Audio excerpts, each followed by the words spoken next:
This is the CNC Router Tips Podcast, episode 36.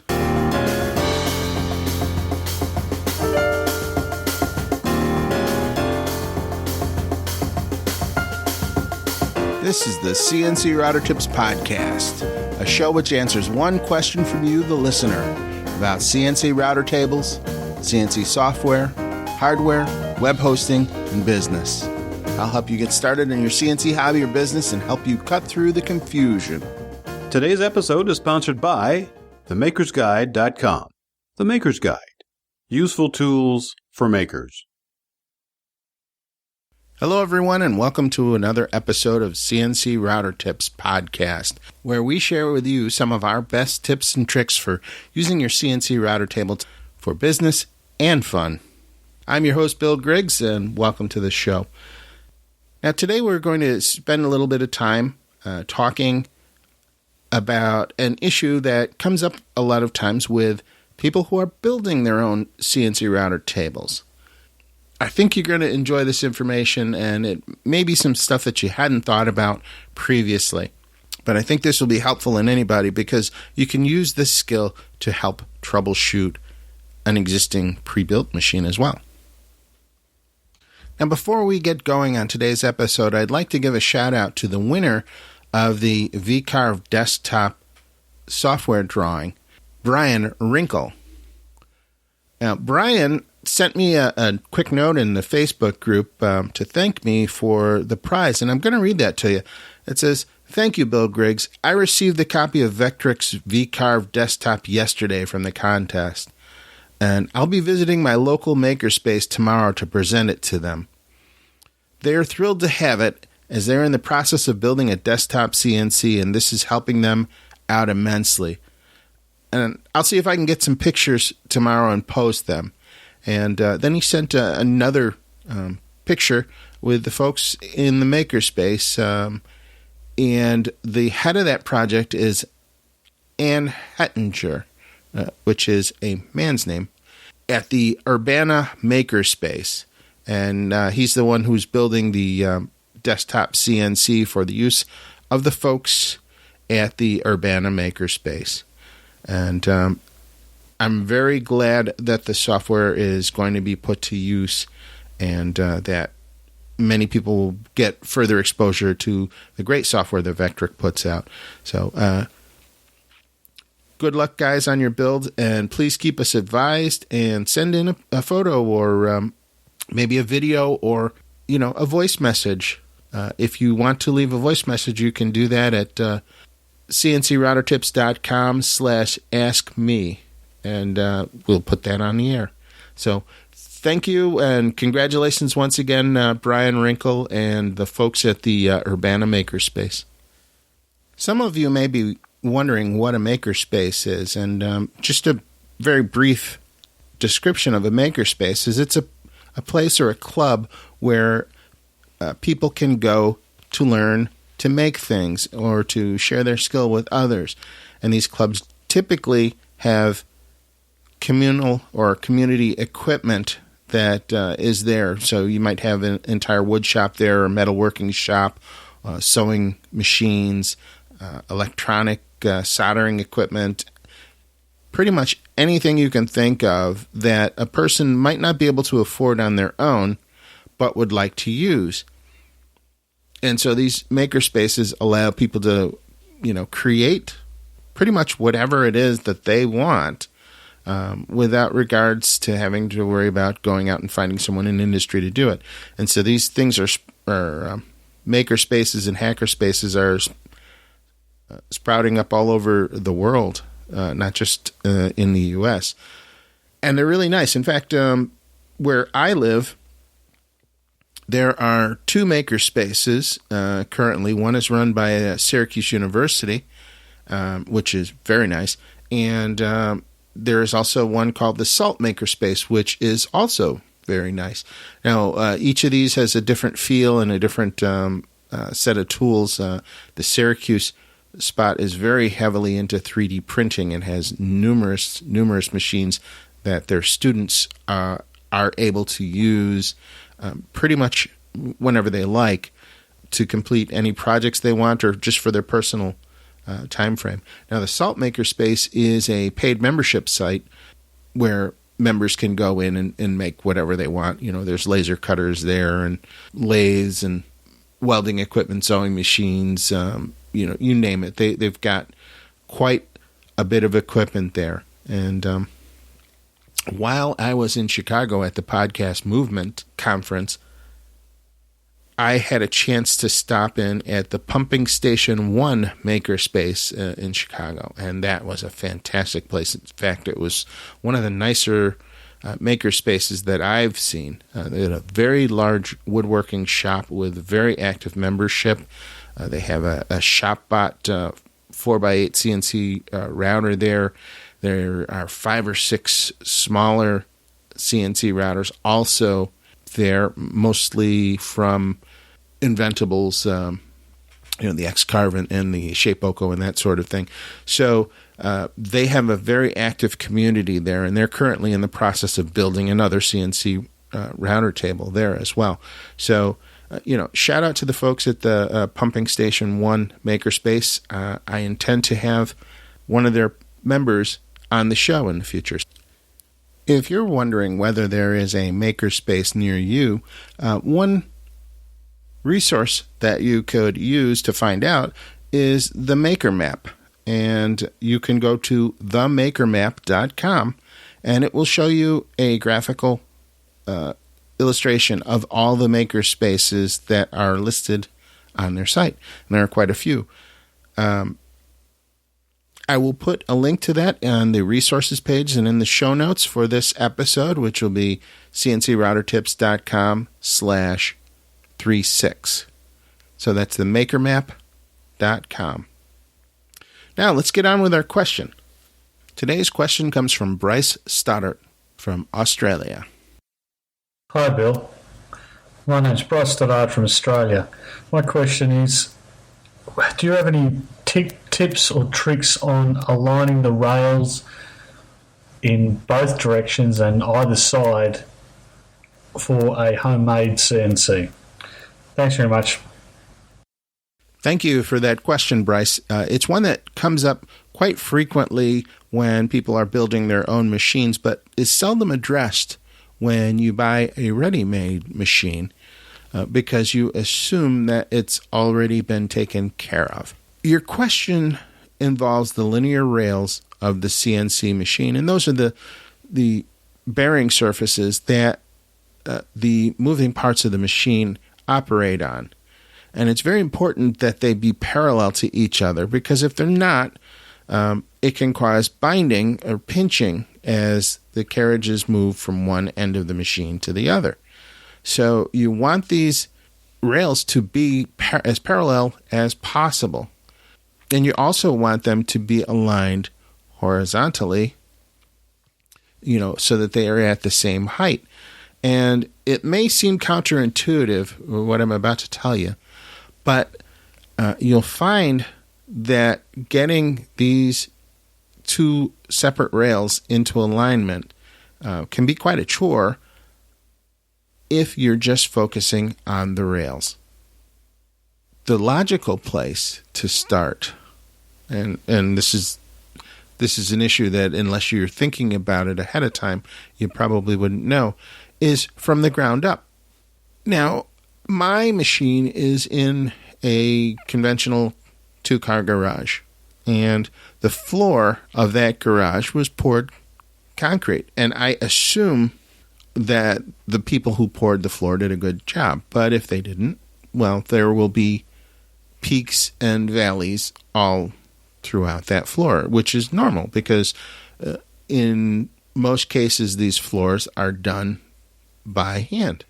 So that presents a unique problem when you're trying to bring in a CNC machine and place it in that environment, because the table itself, the base of your machine, will have to be adjusted so that it is level with the floor.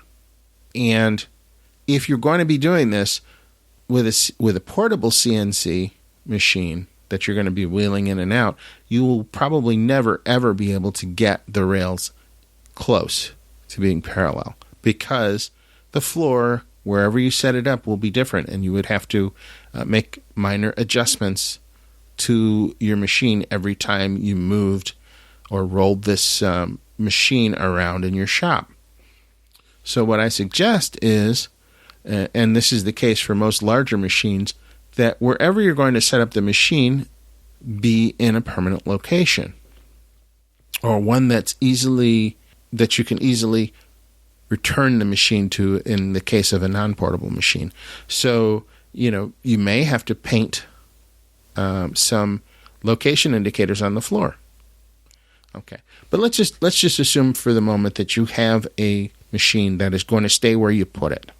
The first thing you want to do is you want to get in there, and you're going to have to level up the machine using fluid levels, or pretty much any method that you're comfortable with to get the base solidly in place on the floor, and so that the frame is not twisted.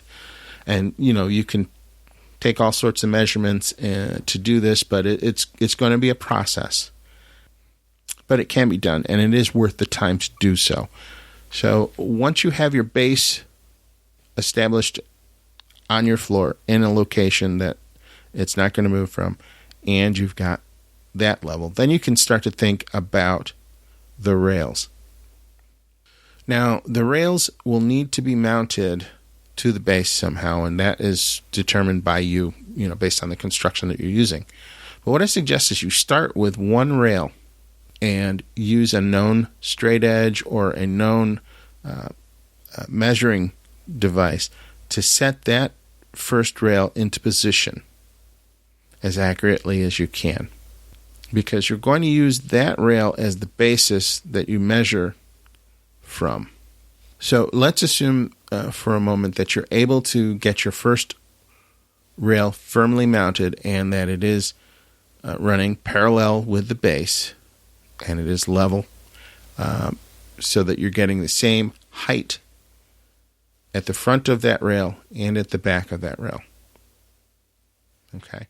And that in and of itself may take you some time, because you may have to use shim stock or some other method to raise or lower one end of the machine from the other. And, it's a balancing act. If you change something in the base, well, that's going to affect the rails. If you change something in the rails, that might affect, its relationship with the base. And so you're just going to have to, spend your time and do that. So you might be wondering, if you had to make a small, very small adjustment to the rail position, how would you account for that? And one way to do that would be to use a spacer or a shim.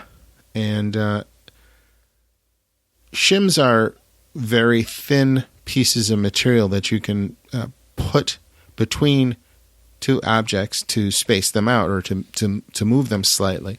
And shim stock comes in a variety of different thicknesses, and you can get packages of shim stock from places like MSC Direct or McMaster-Carr or Amazon. And it's probably worth having a package of shim stock around just for this purpose, to make minor adjustments.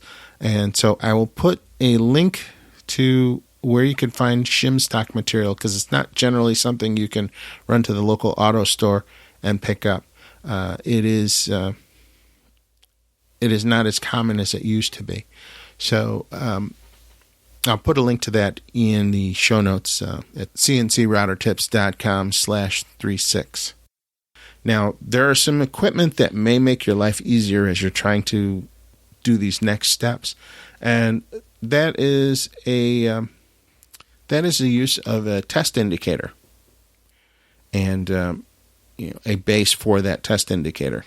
These are not terribly expensive. You could pick one up at Harbor Freight, for instance, or you can get a better one through several sources online, like MSC or Amazon, or any number of other tooling locations. And it may be worth your while to spend the money for a better one. So I'll put a couple of links in the show notes to a few indicators that might help you out. Okay. What you're going to do is you're going to take that first rail that you installed and you're going to place the second rail on the bed of your table, close to where it's going to be in its final location. And then you're going to take measurements at each end of that rail. And so the first thing that you're going to do is try and get those measurements at the front of the rail and the back of the rail to match up as closely as possible.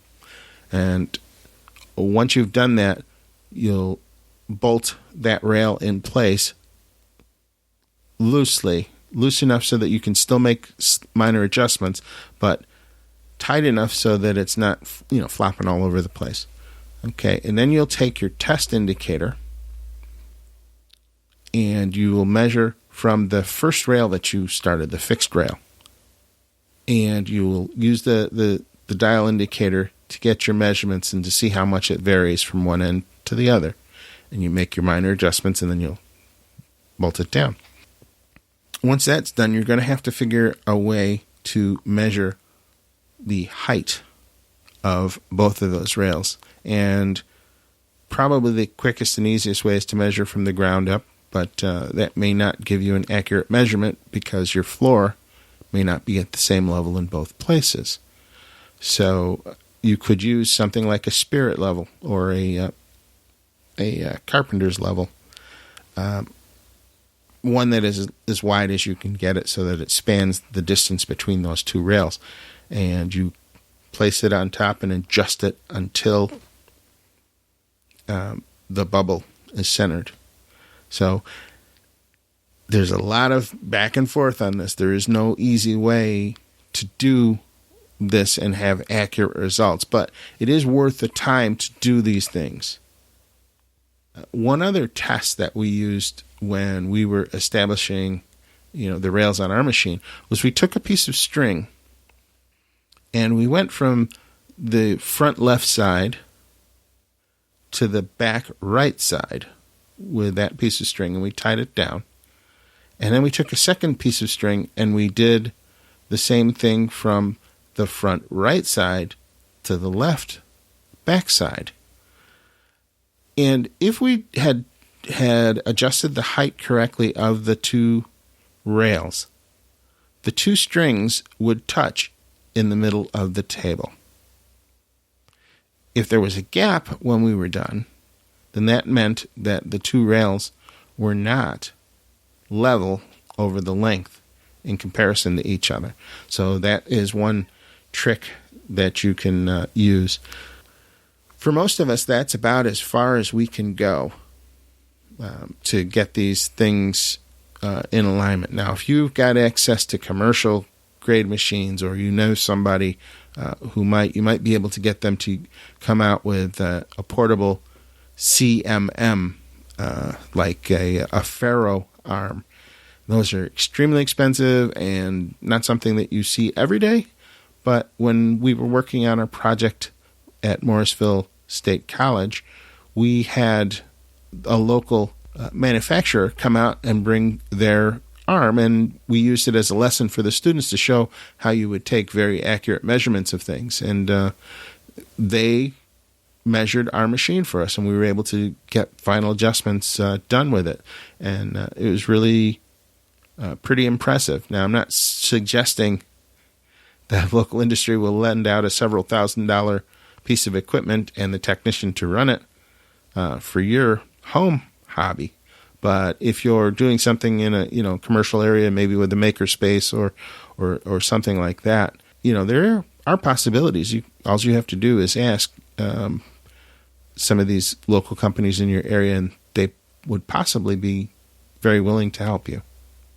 Now, because I may have just breezed over a subject, I mentioned a CMM. That stands for a coordinate measuring machine, which is a device that measures the physical geometry and characteristics of objects.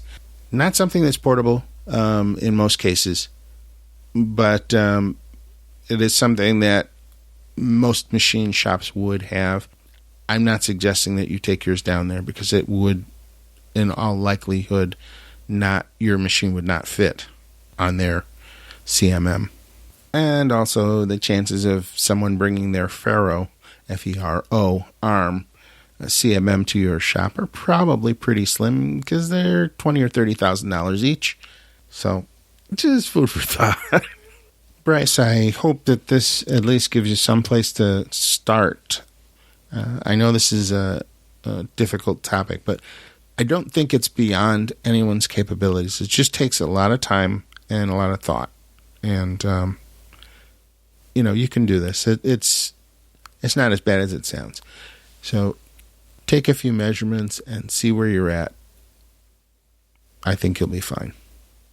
Thanks for that great question, Bryce. And because your question was featured on this episode, you'll be receiving a free gift. And if you would like to have your question featured on the CNC Router Tips podcast, we'll tell you how to do that right after this. Today's episode is sponsored by The Maker's Guide, creator of the Triple Edge Finder. Get the edge you need, save time and frustration on your CNC project, and make setup a snap. Save time and material. Set up your workpiece on your CNC router table faster than ever. Accurately set your Z-axis height first time, every time. Automatically locate the corner or edge of a workpiece. Reset your starting point in the middle of a program. Quality crafted right here in the USA on US-made CNC machines. Get the edge you need today. Go to www.themakersguide.com/edge. The Maker's Guide. Useful tools for makers. I often mention many different types of software during the episodes and hardware and cutters, and it can get a little confusing. So what I did was I put together a page on my website, cncroutertips.com/resources. And on that page, I list all sorts of resources there, from books to tools to software, all the things that I use that make my CNC experience better and easier. And I hope you'll check it out. So again, it's cncroutertips.com/resources. Now, if you'd like to have your question featured on the air, here's how. Need help? Ask me about your CNC router question on my podcast, the CNC Router Tips Podcast. I'll be glad to help or try and get you the help you need. I want this podcast to be a fun and personal experience for everyone and helpful. So let's keep it real and ask sensible questions. Please use common sense and show courtesy to everyone. That way everybody wins. Here are some guidelines to ensure that your question is qualified to be featured on the show. Please keep your questions under 1 minute in length. If it goes a little over that, that's fine, but don't ramble. If you have a website and URL, you're allowed to share it, but only once during the recording. Spammy or disrespectful or deeply private questions will not be considered for the podcast.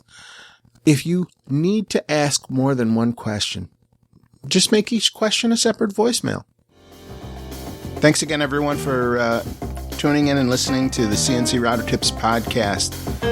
If you'd like to join our free mailing list, you can go to cncroutertips.com. There's a link right there on the top of the page which tells you how to do that. Thank you so much and have a great day.